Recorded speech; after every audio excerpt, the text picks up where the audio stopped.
मैं अरविंद कुमार, प्रदेश अध्यक्ष भारतीय नवक्रांति पार्टी। आपको मालूम होगा कि कल एक विषय मेरे संज्ञान में आया था कि कानपुर में भगवान विश्वकर्मा का एक द्वार बना हुआ था जिस पे कि कालिख पोत दी गई। इस विषय को गंभीरता से इसलिए लिया गया क्योंकि वहाँ की मेयर प्रमिला पांडेय जी से बात होने के बाद उन्होंने स्पष्ट किया था कि वहाँ पर कोई भी भगवान विश्वकर्मा द्वार नहीं था। तो जाहिर सी बात, पिछले 20 सालों से हम लोग उस द्वार को देख रहे थे और उनका यह स्पष्ट मना करना कि वहाँ पर कोई द्वार नहीं था बुरा लगा, जिसका कि विरोध किया गया, क्योंकि मुझे मालूम था कि आदि शिल्पियों के देवता भगवान विश्वकर्मा होते हैं। हिंदू समाज के अधिसंख्य लोग भगवान विश्वकर्मा में आस्था रखते हैं। हिंदू समाज की आस्था का ये विषय था, इसलिए सरकार से सवाल पूछना, उसे पुनः उसी स्थिति में बहाल करने के लिए कहना आवश्यक हो गया। खैर, समाज के तमाम लोग सोशल मीडिया के तमाम प्लेटफॉर्म पर अपनी आवाज़ यथासंभव तरीके से उठाते रहे। पत्र पत्रिकाओं ने उन आवाज़ों को संबल प्रदान किया और न्यूज में चलाया।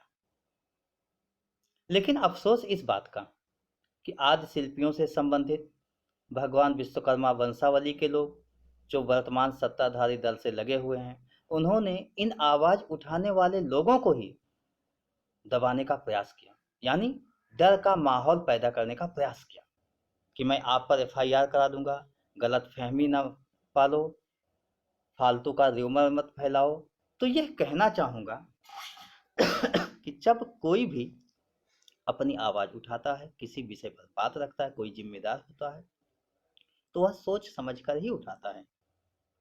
कोई पत्र पत्रिका किसी विषय को छापती है तो वह उस प्रकरण तक पहुंचकर ही साक्ष्य संकलित करके ही कोई विषय बात रखती हैं। तो कभी भी ऐसे विषय पर किसी को उलझना नहीं चाहिए, सत्य को जानना चाहिए। आप किसी भी राजनीतिक दल में हो, लेकिन जन भावनाओं का सम्मान करना चाहिए, उसकी कद्र करनी चाहिए, इज्जत करनी चाहिए। वैसे भी भारतीय संविधान के अनुसार कोई भी किसी भी पद पर आसीन हो तो वह संवैधानिक बाध्यताओं के अंतर्गत जन भावनाओं का ख्याल रखता है। मेयर साहिबा पदासीन थी, उन्हें ऐसे स्टेटमेंट देने ही नहीं चाहिए थे। खैर, हमारे सत्तासीन दल के लोग पहले तो डराने धमकाने की बात की, लेकिन जब उन्हें स्वयं मेयर साहिबा ने स्पष्ट कर दिया कि वहां पर कोई भी विश्वकर्मा द्वार नहीं था, तब उनके पास कोई उपाय नहीं था।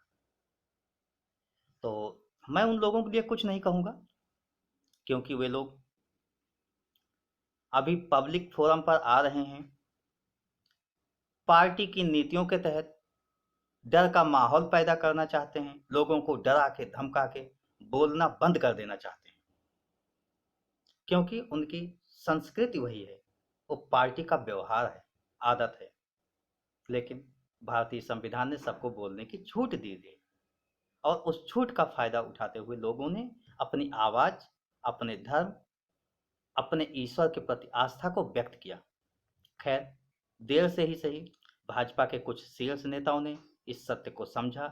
उन्होंने भी मेयर साहिबा से उस पर पुनः उसकी पुरानी स्थिति बहाल करने के लिए कहा और मेयर साहिबा ने उसे स्वीकार किया, सत्य को स्वीकार किया और आज पुनः भगवान विश्वकर्मा द्वारा अंकित हो गया है।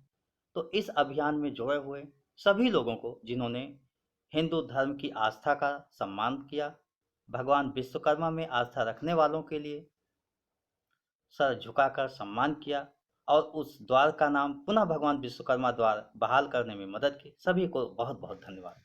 जय हो।